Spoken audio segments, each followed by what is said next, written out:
Long before history had a name for itself, before empires rose and fell, before kings claimed divine right and armies carved borders into the earth, there was a place where something impossible seemed to happen. In the flat, unforgiving land between the Tigris and Euphrates rivers, humanity took a leap that still doesn't fully make sense. Almost overnight in historical terms, people who had lived as scattered farmers and villagers began building cities, inventing writing, tracking the heavens, organizing laws, measuring time, and imagining the universe in structured, symbolic ways. We call them the Sumerians, and the unsettling truth is this: they appeared with ideas far more advanced than anyone expected, with no clear record of how they learned them. When archaeologists first uncovered the ruins of Sumer in the 19th century, they believed they were simply finding another ancient culture, one more step in the long, gradual climb of civilization. What they found instead was a beginning that didn't behave like a beginning. The earliest Sumerian cities were not crude experiments, they were complex, organized, and purposeful. Uruk, Ur, Lagash, Eridu, these were not villages growing slowly into towns. They were cities from the start, complete with temples, administrative systems, and monumental architecture. There was no clear developmental phase beneath them. It was as if someone had skipped the early chapters of the story. The Sumerians themselves claimed this was no accident. In their texts, they did not describe civilization as something they invented through trial and error. They described it as something given. Their myths speak of divine laws descending from the heavens, of knowledge passed down by gods who understood the structure of the universe. To modern ears, this sounds symbolic, even poetic. But the deeper scholars dug into the tablets, the more unsettling the pattern became.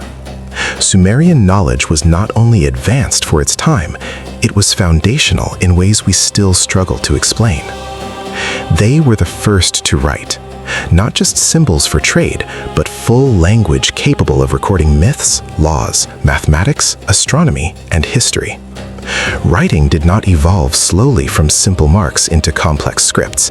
It appeared already functional, already adaptable. Within a few centuries, Sumerian scribes were recording star movements, calculating areas, and preserving stories that would echo through later civilizations for thousands of years. Writing is often called humanity's greatest invention, yet its sudden appearance in Sumer raises a quiet question. How did they know to create it, and why then? Their understanding of numbers was equally strange.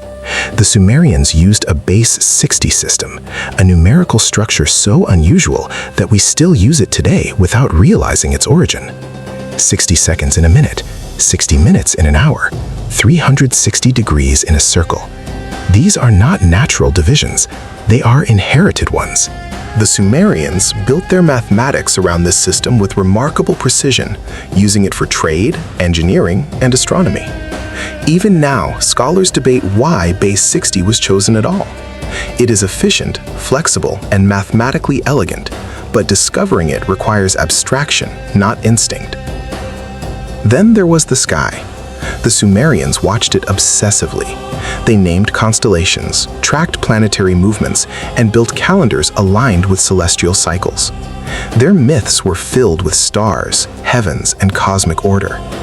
They divided the sky into recognizable patterns that later civilizations would adopt almost wholesale. The zodiac, in its earliest recognizable form, traces back to Sumerian thought. This was not casual stargazing. It was systematic observation carried out over generations, embedded into religion, agriculture, and governance. For a society supposedly at the dawn of civilization, their awareness of the cosmos feels uncomfortably mature. Perhaps most unsettling of all was their concept of law. Long before famous codes carved into stone, Sumerians were recording legal principles governing property, marriage, crime, and punishment. These laws assumed a structured society already in motion. They did not ask whether rules were necessary, they assumed they were. Civilization, to the Sumerians, was not chaos being tamed, it was order being maintained. That assumption alone suggests a cultural memory deeper than archaeology can currently trace. And yet, for all this sophistication, the Sumerians left behind almost no explanation of how they arrived at this knowledge. There are no records of experimentation, no documented failures, no transitional phases preserved in clay.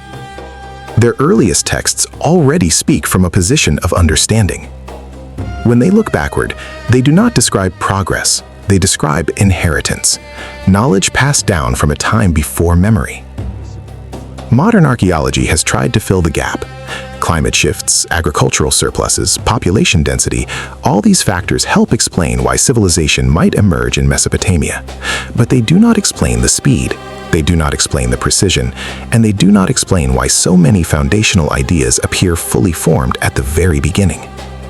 For a culture that supposedly invented civilization, the Sumerians behave like inheritors rather than pioneers. This is the mystery that still unsettles historians. Civilization does not usually leap. It crawls, it stumbles, it fails repeatedly before succeeding. But Sumer does not look like a stumble. It looks like a sudden awakening, a moment when humanity stepped into complexity with a confidence it had never shown before. The Sumerians knew something. That much is clear. The question is not whether they were advanced. The question is how they became advanced so quickly, and what, if anything, has been lost since. Because when you look closely at the beginning of civilization, the beginning is not simple. It is already complicated, already ordered, already looking upward. And that is where the real mystery begins. To understand why the Sumerians feel so out of place at the beginning of history, you have to understand what came before them, or more accurately, what didn't. For tens of thousands of years, human societies changed slowly. Tools evolved incrementally. Settlements grew cautiously. Knowledge was local, fragile, and often lost between generations. Even agriculture, one of humanity's greatest transformations, took millennia to spread and stabilize. Yet when Sumer appears in the archaeological record, it does not resemble a culture experimenting with new ideas. It resembles a society that already knows what it is doing. The earliest Sumerian cities show signs of planning. Streets follow patterns. Buildings are aligned with intention.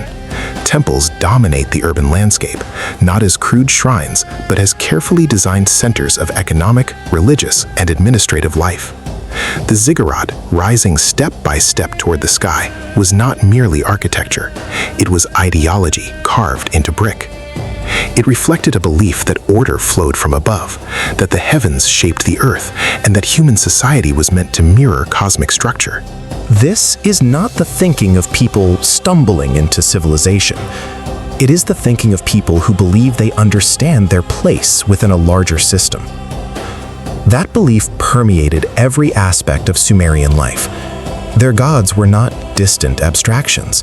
They were administrators of reality itself. Each deity governed a specific force: water, fertility, wisdom, storms, justice. The universe in Sumerian thought was not random. It was regulated, predictable if understood correctly, and understanding it was the purpose of knowledge. This worldview mattered because it justified the intense effort Sumerians invested in recording, measuring, and categorizing everything around them.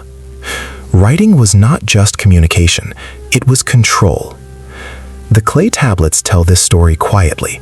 At first glance, many are mundane: lists of grain, livestock counts, labor records. But beneath that mundanity lies a revelation.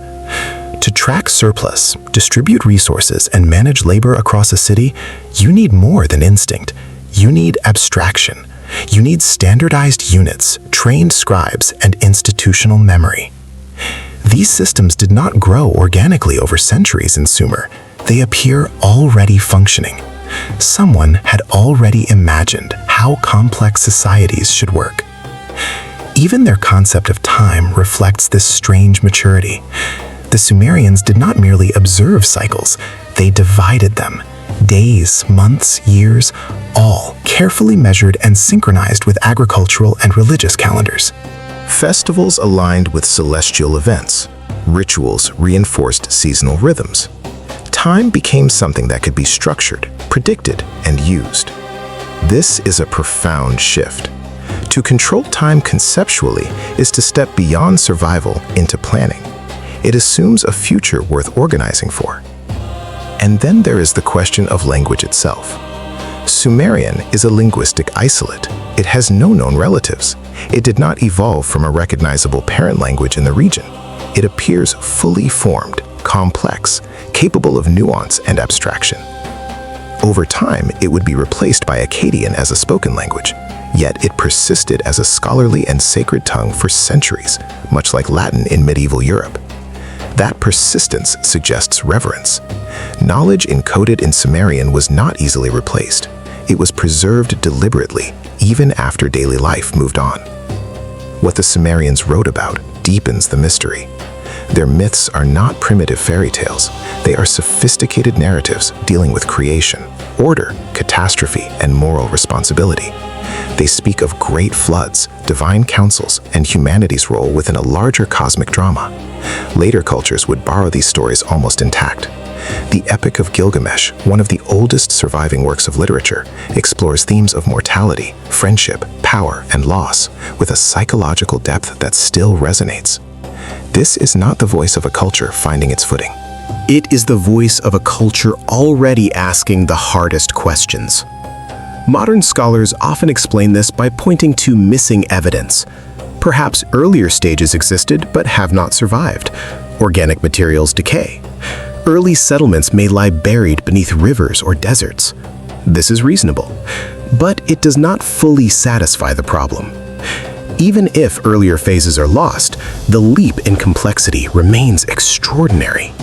No other civilization emerges with so many foundational systems aligned at once. Writing, law, mathematics, astronomy, urban planning, these usually develop separately over long periods. In Sumer, they converge. This convergence leads to uncomfortable questions. Did the Sumerians inherit knowledge from an earlier, unknown culture? Was there a lost tradition that collapsed, leaving fragments carried forward into Sumerian society? Or is the archaeological record misleading us, compressing centuries of gradual development into what appears as a sudden emergence? Historians debate these possibilities carefully, aware that speculation can easily outrun evidence. But the debate itself is telling. Few other ancient cultures provoke this level of uncertainty about their origins. What makes Sumer especially haunting is that they seemed aware of their own antiquity. Their king lists stretched impossibly far into the past, describing rulers who reigned for thousands of years before a great flood reset the world. While clearly mythological, these lists reflect a belief that history extended far beyond ordinary memory. Civilization, in Sumerian thought, did not begin with them. It resumed. And so the mystery deepens. At the beginning of recorded history, we do not find simple answers. We find confident systems, inherited stories, and knowledge already arranged into frameworks that would shape humanity forever. Whatever the Sumerians knew, it was enough to launch civilization on a path that has never truly stopped. But knowledge, once gained, is not always preserved. And that is where the story begins to turn. If the Sumerians truly possessed knowledge that feels far ahead of its time, then the next question is unavoidable. Where did it go? Because despite laying the foundations of civilization, Sumer did not endure as a dominant power. It fragmented, weakened, and eventually faded into history, leaving behind ruins, tablets, and unanswered questions. And in that disappearance lies another layer of the mystery. Knowledge that seems to arrive fully formed, and then slowly dissolves.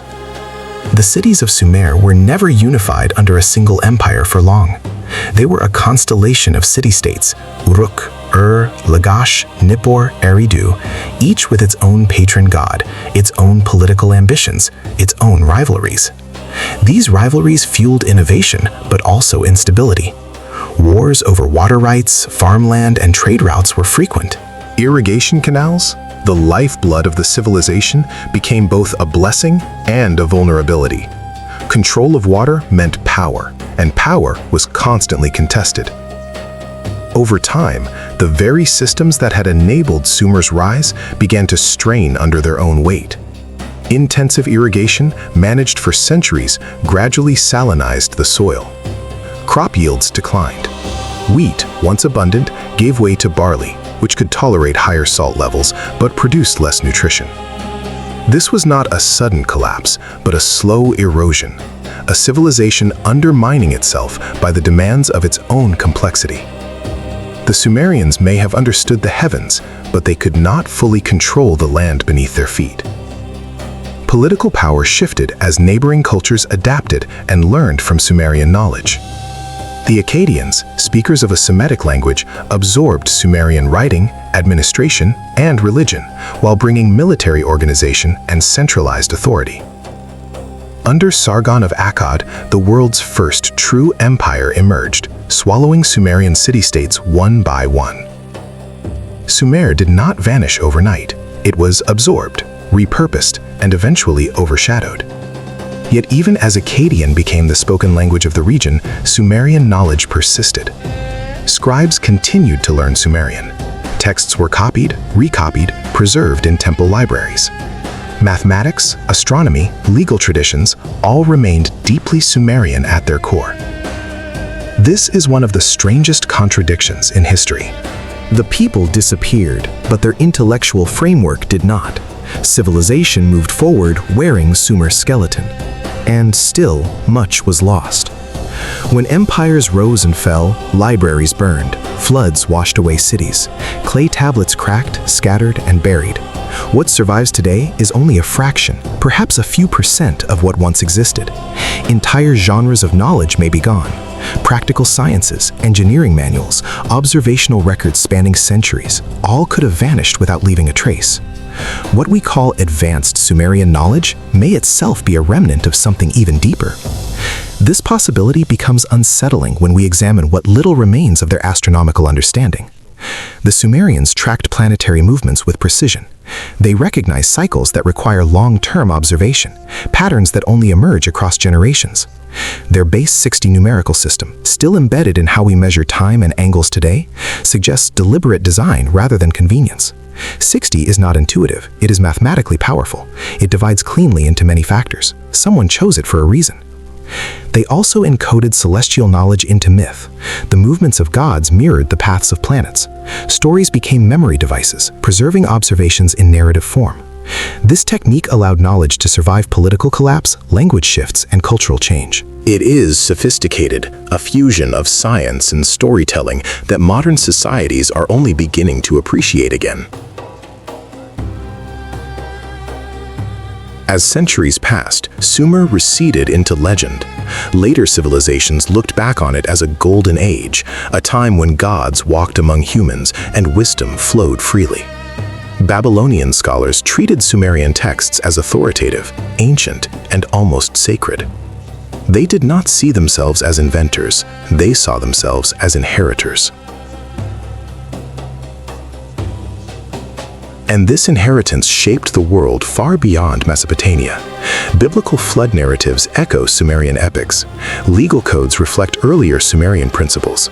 Astronomical frameworks traveled through Babylon into Greece, then Rome, then the Islamic Golden Age, and eventually into modern science. The chain is long, but its first link leads back to Sumer. Which raises the most unsettling possibility of all. What if the Sumerians were not the beginning, but a recovery? What if civilization had risen before, fallen before, and left behind fragments that were gathered, reassembled, and carried forward by the people we now call the first civilization? History has little room for that idea. Evidence is scarce, but absence of evidence is not evidence of absence, especially when time, water, and human activity erase so thoroughly. The Sumerians themselves believed in cycles, creation and destruction, order and chaos, floods that reset the world. Perhaps these stories were not merely myths. Perhaps they were memories, distorted by time but rooted in experience. Memories of knowledge nearly lost and partially regained. If that is true, then the mystery is not just what the Sumerians knew, it is what they remembered. To understand what the Sumerians may have remembered, we have to look not just at what they built, but at how they thought about time itself. Unlike modern cultures that see history as a straight line of progress, the Sumerians saw time as circular. Ages rose, collapsed, and rose again. Kingship descended from the heavens, was lost in catastrophe, and then restored. This worldview is not accidental.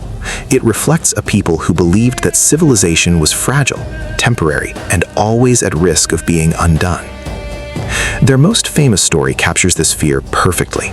The Epic of Gilgamesh is often remembered as a tale of heroism and immortality, but buried within it is something far more disturbing. Gilgamesh meets Utnapishtim, a man who survived a world-ending flood sent by the gods. Utnapishtim describes cities wiped away, humanity erased, and knowledge nearly lost. After the waters recede, civilization must begin again, cautiously, imperfectly, and with memory fractured by disaster. What makes this story remarkable is not that it exists, but how detailed it is. The flood is not symbolic chaos, it is described as a physical, overwhelming event. Storms lasting days, cities destroyed, survivors clinging to life. This is not the language of metaphor. It reads like a warning passed down through generations, a reminder of how close the world once came to being reset. Across Mesopotamia, archaeological layers show repeated destruction by flooding. The Tigris and Euphrates were unpredictable, violent rivers. But some flood layers appear nearly simultaneous across multiple cities. This does not prove a global flood, but it does suggest that catastrophic regional events were real, remembered, and terrifying. To the Sumerians, the flood was not just history, it was destiny waiting to return. And so, knowledge had to be preserved. This urgency may explain why the Sumerians recorded so much, so obsessively, so redundantly. Clay tablets are heavy, inconvenient, and fragile, and yet tens of thousands were produced. Administrative records, astronomical observations, hymns, medical recipes, mathematical problems, omens, myths, all pressed into wet clay, baked hard by accident or fire, and scattered across the land. Writing was not a luxury, it was insurance. They created schools to train scribes, drilling them endlessly and copying older texts. Students did not just learn new material, they memorized ancient material. Knowledge was conserved, not reinvented. Errors were punished, accuracy was sacred. This culture of preservation suggests fear that if memory failed, civilization itself would collapse again. Even their kingship reflects this anxiety. Sumerian king lists stretch back impossibly far, naming rulers who supposedly reigned for tens of thousands of years. Modern historians dismiss these early entries as myth, but the Sumerians did not. To them, the list was continuous. The past was not broken into before history and after history. It was one long chain. What if those exaggerated reigns were not meant to be literal timekeeping, but placeholders, markers of forgotten eras whose true length could no longer be measured? What if the list was an attempt to stitch together fragments of memory into a coherent narrative, even when the details were lost? This idea becomes more unsettling when we examine their scientific mindset. The Sumerians did not attribute everything to divine whim. They believed the universe followed patterns. Omens were not random, they were predictable signals. The sky, the earth, and humanity were interconnected systems. If you understood the pattern, you could anticipate the outcome. This is proto-scientific thinking: observation, classification, prediction. It does not require advanced technology, but it does require time, long stretches of stability, generations committed to watching, recording, and refining understanding. That kind of continuity is rare in ancient history. It implies that Sumer's intellectual roots may stretch deeper than its visible ruins. And yet, there are limits. Despite all their knowledge, the Sumerians did not industrialize. They did not build machines. They did not leave behind lost super technology. Their tools were simple. Their cities were made of mud brick. Their achievements were intellectual, organizational, and symbolic. This matters because it anchors the mystery in reality. Whatever they knew, it existed within human limits. The mystery is not that they were impossibly advanced. The mystery is that they were improbably early. They appear at the dawn of recorded history, already knowing how to write, count, govern, map the sky, codify law, and organize massive urban populations. There is no clear archaeological ramp showing how all of this developed step by step. Instead, Sumer seems to arrive suddenly, not fully formed, but shockingly coherent. Archaeologists call this the Sumerian problem. Where did all this come from, and why does it appear so quickly? The safest answer is gradual development hidden by gaps in the archaeological record. Organic materials decay. Early experiments leave little trace. Time erases evidence. This is likely true, but it is not fully satisfying, because even with gaps, the leap remains enormous. Perhaps the Sumerians stood at the convergence of many forgotten streams of knowledge. Nomadic traditions, Neolithic farming experiments, astronomical observations passed orally for centuries. Perhaps they were not geniuses in isolation, but collectors, the first to gather scattered insights into a unified system. If so, then their greatest achievement was not invention, but integration. They took fragments of understanding and wove them into a civilization that could survive collapse, conquest, and time itself. Even as their cities crumbled, their ideas endured.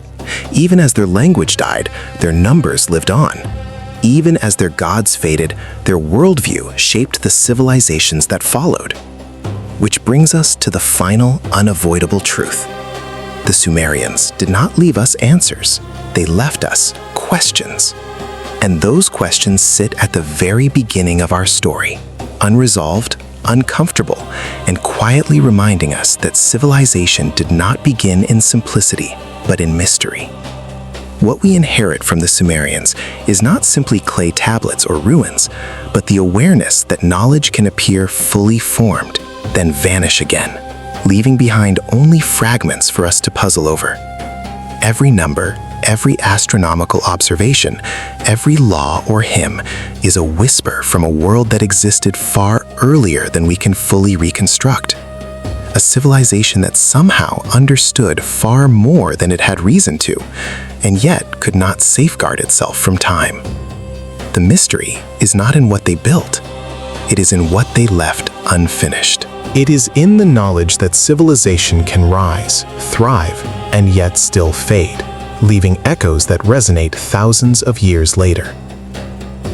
We look at modern science, mathematics, governance, and urban planning, and we assume a linear progression, that each achievement naturally followed another. But the Sumerians remind us that the path of human understanding is far more complicated. Ideas leap, vanish, reappear, and are rediscovered in ways that challenge our assumptions about progress. Every civilization after Sumerian borrowed, adapted, and built on what they left behind, yet so much remains unknowable.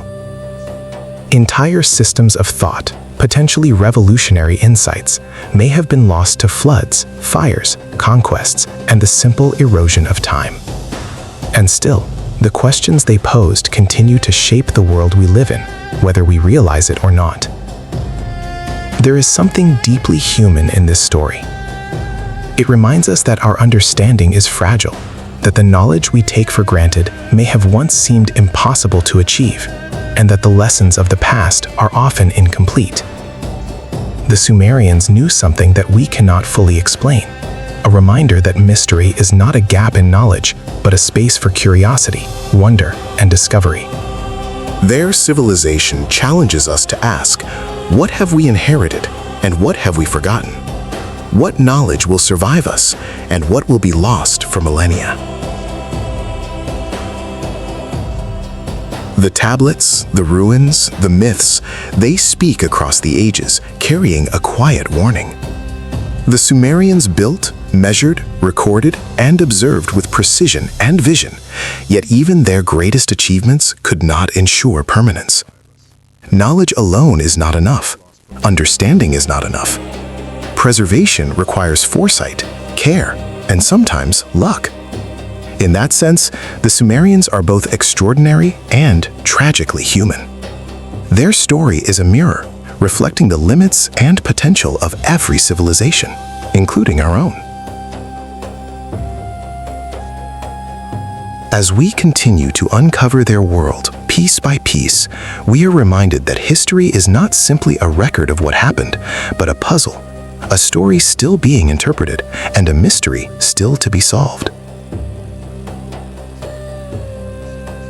The Sumerians challenge us not only to learn, but to think differently, to look beyond what is obvious, to question what is accepted, and to wonder at the possibilities of human ingenuity.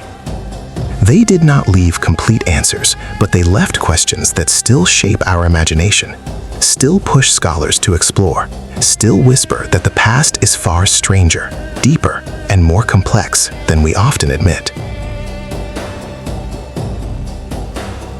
If this journey through time has made you pause, reflect, or feel the weight of a civilization that existed thousands of years before ours, there is more where this came from. Hit subscribe and turn on notifications to explore more stories where history hangs by a thread, where civilizations rise, fall, and leave behind secrets that challenge everything we think we know. Every video is an invitation to see the past as it was lived, felt, and sometimes almost lost. And to remember that our understanding of the world is only as strong as our curiosity to question it.